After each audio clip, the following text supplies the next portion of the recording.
On page 29, I introduce eighth notes. So remember from earlier in the book that when we call a whole note a whole, we're talking about a 4-beat note. So if a whole note is 4, then a half note is half of 4. It's 2 beats. And a quarter note is a quarter of 4, and it's 1 beat. So now we've got eighth notes. Eighth notes are an eighth of that 4-beat whole note. So an eighth note gets a half of a beat.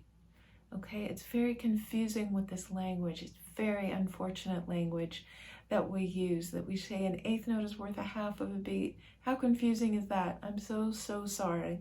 If I could change our music notation terminology, I certainly would do so, but we've got to work with what has already been established. So sorry about the confusion amongst this terminology. So let's go over it again. A whole note is 4 beats. A half note is half of that 4, 2 beats. A quarter note is a quarter of that 4, so a quarter note is 1 beat. And an eighth note is an eighth of those 4 beats of a whole note, so it's worth a half of a beat. On this page, we have 2 eighth notes together, and we call the line across them a beam. So 2 eighth notes together with a beam at the top are equal in value to 1 quarter note. Since each eighth note is a half of a beat, a half plus a half is 1. So 2 eighths are equal in value to 1 quarter note. Hope that makes sense.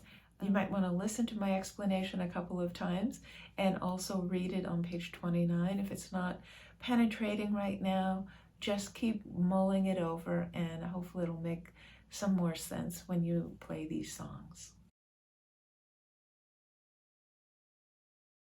1 and 2 and 3 and 4 and 1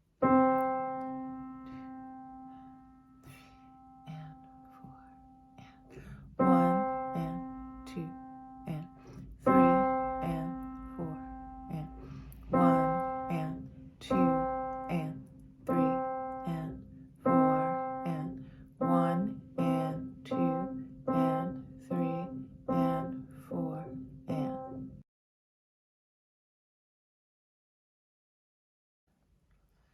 1, 2 and 3 and 4 and 1